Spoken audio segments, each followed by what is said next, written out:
Welcome to the Schools of Excellence podcast, where we transform everyday leadership struggles into powerful legacies that impact generations. I'm your host, Chanie Wilschanski, a 20-year veteran of school leadership who has helped hundreds of school leaders achieve what many thought was impossible through our signature programs, School Leadership HQ and Enrollment Engine. With our battle-tested frameworks and blueprints, leaders have achieved 90% parent retention, 50% less staff turnover, 15% improved profit margins, and increased enrollment by 25%. My mission is simple: to revolutionize school leadership by elevating the skills, the habits, and mindset of passionate leaders ready to create lasting change. Join me as we build your legacy of excellence, one transformative conversation at a time.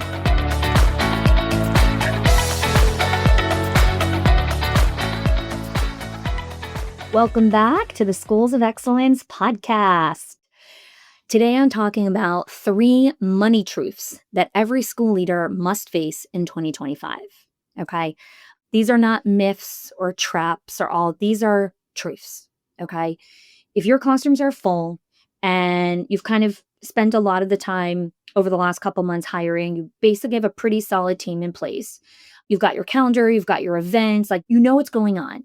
But underneath, you're kind of still asking, why does it feel like we're barely making it? Why is there still no breathing room financially, emotionally, mentally? So that's what this conversation is about, because you are not doing anything really wrong, okay? What you're experiencing is the feeling. There is a feeling that comes when you've hit the ceiling of survival success. I'm going to say that again. There is survival success. I'm going to talk about that, okay? And the feeling of survival success is not loud. It does not announce itself like a crisis does, okay? It comes in so quietly. It's like a slow suffocation in the form of decision fatigue, money leaks, and this just constant low-level lingering sense of relief is just out of reach. Ease is just out of reach. And the truth is, 2024, okay, taught you how to stabilize. 2025 is asking for something way deeper. Not more hustle, not another Band-Aid fix, not more strategies. It is asking for rhythm, for clarity, for ease, for sustainability, for predictability. I'm going to walk you through all these things, okay? So today I'm going to really walk you through the 3 financial truths that you must face as you wrap up 2025 in this last 5 months of the year. And these truths are not here to shame you, because I don't shame people. These truths are not here to scare you. These truths are here to help you hold up a mirror to what is actually going on beneath the surface. Because in an episode that I did a couple weeks ago that we got so much feedback from, people loved the episode on what you tolerate in August is what you'll be cleaning up in February. And what you tolerate in your financial systems will quietly shape how your team runs, how you function, how your leadership feels, all the things. Okay? So, what are the 3 truths? 1, 2024 bought you time, not stability. It bought you time because survival does that. It will buy you time, but it will not give you stability. A lot of leaders made very smart and very well-intentioned moves in 2024. They cut costs, they filled more seats, they raised tuition, but here's the truth. Those things bought you time. They were survival sprints. They were not long-term strategic decisions. And so that is why we're midway through 2025, okay? And guess what you're feeling? You're feeling the cracks reappearing again. Staff are burning out again. The budget feels tight again. And there's no clear next move. And you're like, why am I here again? Why? And then you don't look deep enough for the why. You're just like, we got to double down more. We got to do this more. I didn't explain it enough. I need a better system. I got to go buy this new tech thing. Oh my God, there's a new software that's coming out. It's going to change my life. It's the magical potion. It's the magical Ozempic of childcare. It's not. It's not. You are hitting the ceiling of Band-Aid growth. I'm going to coin this term, Band-Aid growth. Because here's what Band-Aid growth does, okay? It gets you through the next moment. But strategic growth doesn't get you through the next moment. It builds predictable rhythms that you could return to. So I'm going to give you some examples of Band-Aid growth versus strategic growth, okay? Band-Aid growth is a one-time tuition increase. Sounds good, right? Oh, we raised tuition. Now we can breathe until you start suffocating again. Strategic growth is a predictable tuition planning system that includes periodic times on the calendar that you review the market, the positioning, the messaging to know when you have to raise tuition again. So Band-Aid growth is we raise tuition. Strategic growth is we raised tuition and we created a predictable tuition planning system. That's completely different. Here's another Band-Aid growth. Emergency hiring. I just hired the most amazing admin team. There are 3 people. I have this. I have my curriculum corner. I've got my enrollment specialist. I got my this. I got my that. You've got the plethora of all the titles in the world. And you're like, relief is coming. It's coming. I hired everyone. It's coming. And then it doesn't. Strategic growth is there's role clarity for every person that you hire. And there's a hiring pipeline with real accountability, not fake accountability, not performative accountability, real accountability that provides real relief for you, not fake relief. Here's another example of Band-Aid growth. We tighten expenses. We cut all of our professional development. I stopped going to events. I stopped going to coaching. I canceled all my coaching programs. I did this. I am so responsible. I cut so much expenses. I'm like an amazing leader. Band-Aid growth. Here's strategic growth. You have a long-term efficiency strategy. You actually have time on the calendar where you review financials. You don't make panic cuts and panic pivots. You actually look at what is driving the growth, and you know how to sit in the discomfort of momentary pain. That's strategic growth. Band-Aid growth. You filled every classroom. Classrooms are full. We are at 100% capacity until you're not. Hey, school owners, I see you. You've built a team, you've trusted others with the work, and somehow it still feels like everything lands on your shoulders. And that weight is exhausting. What if you could stop carrying it all alone? What if you can finally see exactly where your leadership is getting stuck and what to do next? That's where the Strategic Leadership Scorecard was made for. In just 2 minutes, it will give you a clear diagnosis in one of the core areas of leading a school: enrollment, financial health, staff culture, or parent engagement. You'll get practical steps and trusted resources to help you lighten your load and unlock real ownership in your team to be able to lead with confidence. You deserve this level of steadiness. So take the scorecard now so you can lead with clarity and know that your school runs on shared ownership, real standards, and rhythms of accountability. Strategic growth is optimize space usage. You're constantly reassessing your space, your schedule efficiency, your space optimization, and you do that through our money leaks. One of the ways. We do it in a lot of ways. One of the strategies is through money leaks. So here's the thing, okay? When you see old cracks reappear and burnout starts to rear its ugly head again, and your chest feels tight because the numbers feel tight, it's not because you failed, my dear that is listening. You did not fail. You are outgrowing Band-Aid growth. You're outgrowing patchwork. It's like, we're done. We're done with patchwork. We're done with Band-Aid growth. We're done with survival growth. I would like real strategic growth, please. Please serve that up for me. Coming right up, dear. You're done with patchwork. That is a truth. That is the first truth. 2024 bought you time, not stability. And now you're in 2025 and you'd like real growth and real stability. Okay. Second truth in 2025. Fear is not frugal. It's actually quite expensive. You raised tuition last year and you needed to, and it worked.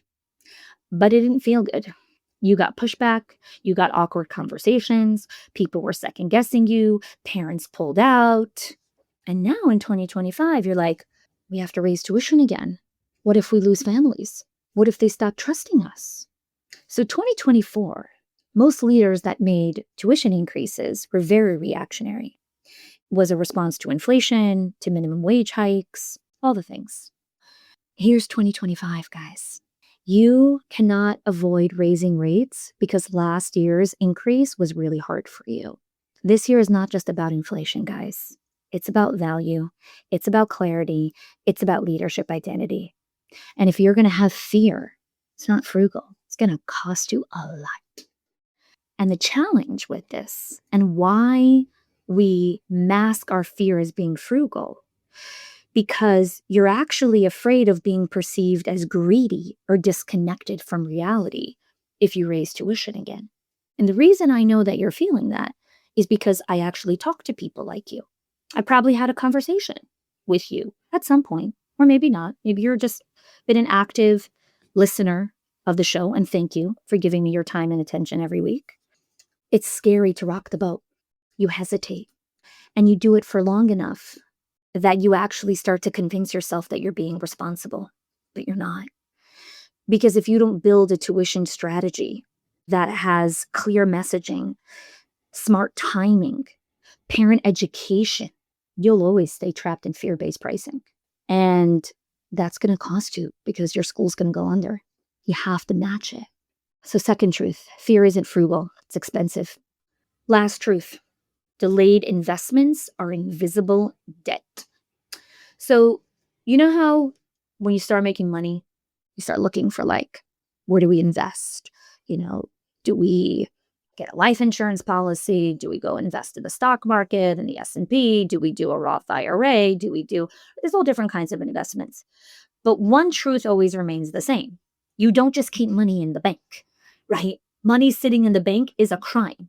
You need the money to go be working for you. Now, yes, you need cash, but you also need your money working for you, okay?